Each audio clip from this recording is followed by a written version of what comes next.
आज हम बात करेंगे इतिहास में लड़ी गई कुछ महत्वपूर्ण लड़ाइयों के बारे में।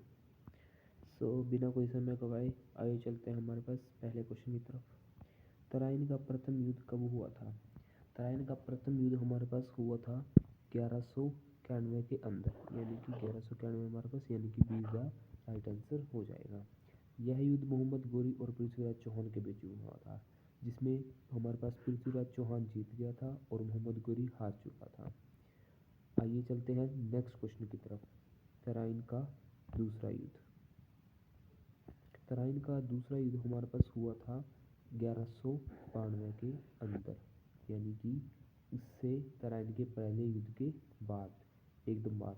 यह युद्ध दोबारा से मोहम्मद गोरी और पृथ्वीराज चौहान के बीच में था, लेकिन इस युद्ध में क्या हुआ था, मोहम्मद गोरी जीत गया था और पृथ्वीराज चौहान हार गए थे, यानी कि ये इसमें मारा गया था। आइए चलते हैं नेक्स्ट युद्ध की तरफ, जो कि है हमारे पास चंदावर का युद्ध। चंदावर की लड़ाई में, यानी कि चंदावर के युद्ध में कौन विजयी रहा था?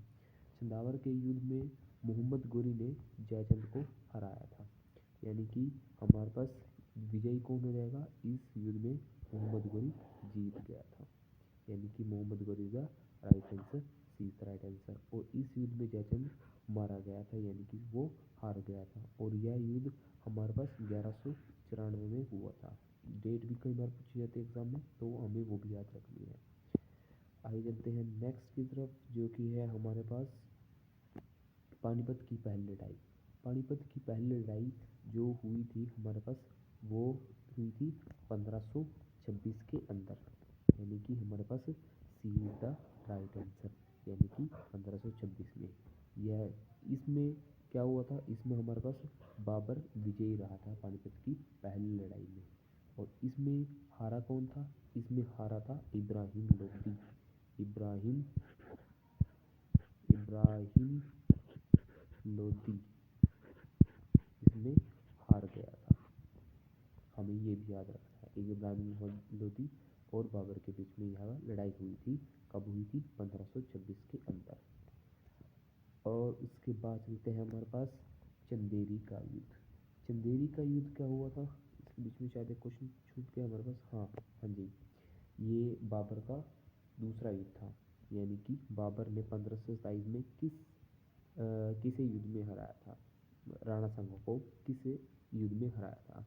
तो हमारे पास राणा सांगा के बीच में हुआ था हमारे पास खानवा का युद्ध, यानी कि हमारे पास B is the right answer. Khanwa के युद्ध में बाबर ने राणा सांगा को हराया था।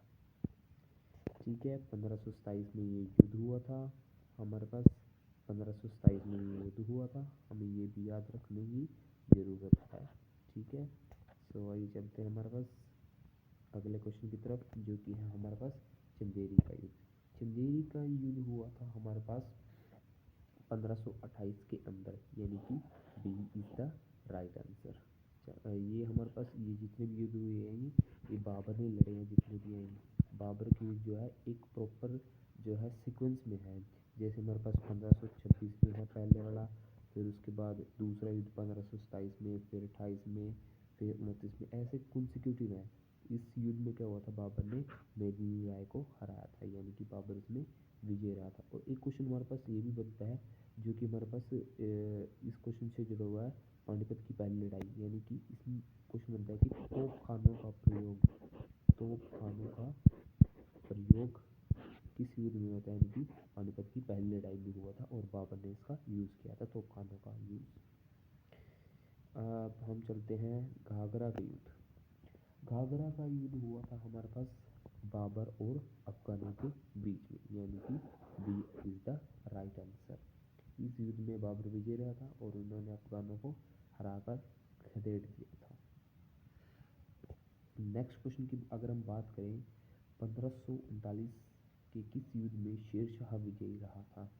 जो ये 1539 का युद्ध था, इसे हम चौसा के युद्ध के नाम से भी जानते हैं, यानी कि ये चौसा का युद्ध, यानी कि ए इज द राइट आंसर हो जाएगा।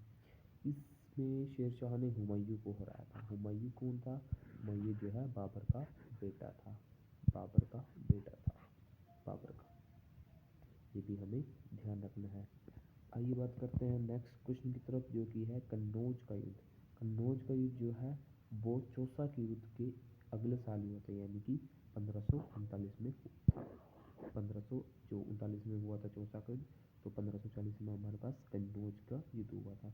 इस युद्ध में भी शेरशाह विजयी रहा था और इसमें फिर से उसने हुमायूं को हराया था।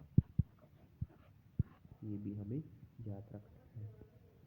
और अगर हम बात करें अगले क्वेश्चन की तरफ, अकबर द्वारा प्रथम युद्ध कब लड़ा गया था? अकबर ने जो है पहला युद्ध लड़ा था 1556 के अंदर, यानी कि B is the right answer. और ये किसके किसके विरुद्ध लड़ा था? ये लड़ा था इसने हेमू के खिलाफ। ये इसने मात्र 18 साल की उम्र में इसने ये पहला हमारे पास जो है युद्ध लड़ा था इसने, अकबर ने, और हेमू को हराया था और गद्दी पर बैठा था। तो इसे, हाँ, एक और नाम है जो 1556 में हुआ था, और इस युद्ध को हम पानीपत का दूसरा युद्ध भी कहते हैं। पहला युद्ध किसके बीच हुआ था? बाबर और इब्राहिम लोदी के बीच में, और दूसरा युद्ध हुआ हमारे पास अकबर और हेमू के बीच में। अगर हम नेक्स्ट क्वेश्चन की बात करें, कौन सा युद्ध विजयनगर साम्राज्य के पतन का कारण बना था? तो हमारे पास सही आंसर हो जाएगा तालीकोटा का युद्ध। और ये युद्ध कब हुआ था? ये हुआ था 1556 में, और ये ही जो है विजयनगर साम्राज्य के पतन का कारण बना था। हमारे पास देखते हैं नेक्स्ट क्वेश्चन जो है हमारे पास 1576 में कौन सा युद्ध लड़ा गया था? 1576 में हमारे पास लड़ा गया था हल्दी घाटी का युद्ध, यानी कि सी इज द राइट आंसर। और ये हल्दी घाटी का युद्ध हुआ किस किस के बीच था? तो ये हुआ था अकबर और महाराणा प्रताप के बीच में, जिसमें अकबर विजयी रहा था। इस क्वेश्चन में एक और आगे क्वेश्चन बन सकता है, हल्दी घाटी के युद्ध में अकबर का सेनापति कौन था? तो वो था मान सिंह। मान सिंह हमारे पास इसका सेनापति था। ये भी हमें याद रखना है। प्लासी की युद्ध के समय बंगाल का नवाब कौन था? यानी कि प्लासी का जब युद्ध हुआ था तो बंगाल का नवाब था सिराजुद्दौला, यानी कि B is the right answer. Sirajuddaula उस समय बंगाल का नवाब था, जिसे हराकर बंगाल पर अंग्रेजों ने राज किया था। और यह युद्ध कब हुआ था? ये हुआ था 1757 के अंदर। अगर हम नेक्स्ट क्वेश्चन की बात करें, पानीपत की तीसरी लड़ाई, यानी कि पानीपत की पहली लड़ाई हमने देखी थी बाबर और लोधी के बीच में, दूसरी लड़ाई अकबर और हेमू, और तीसरी लड़ाई हमारे पास हुई कब थी? ये हुई थी 1761 के अंदर, यानी कि D is the right answer. और हुई कब थी? अहमद शाह अब्दाली और मराठों के बीच में हुई थी। ठीक है। और अगर हम आज का आखिरी क्वेश्चन देखें, बक्सर के युद्ध में अंग्रेजों ने किसे हराया था? तो बक्सर के युद्ध में उन्होंने मीर कासिम को हराया था, यानी कि B is the right answer हमारे पास हो जाएगा। और यह हुआ कब था? यह हुआ था 1764 के अंदर। ये भी हमें डेट भी हमें याद रखनी है। ठीक है। तो हमारे पास ये थे हमारे पास टॉप 15 क्वेश्चन रिलेटेड टू जो हमारे पास इतिहास में जो इम्पोर्टेंट लड़ाइयाँ हुई थी, इनको हम याद रखें। सो हमारे पास एग्ज़ाम के पॉइंट ऑफ व्यू से हमारे पास बहुत ज़्यादा इम्पोर्टेंट है ये। ठीक है। So thank you so much for watching this video.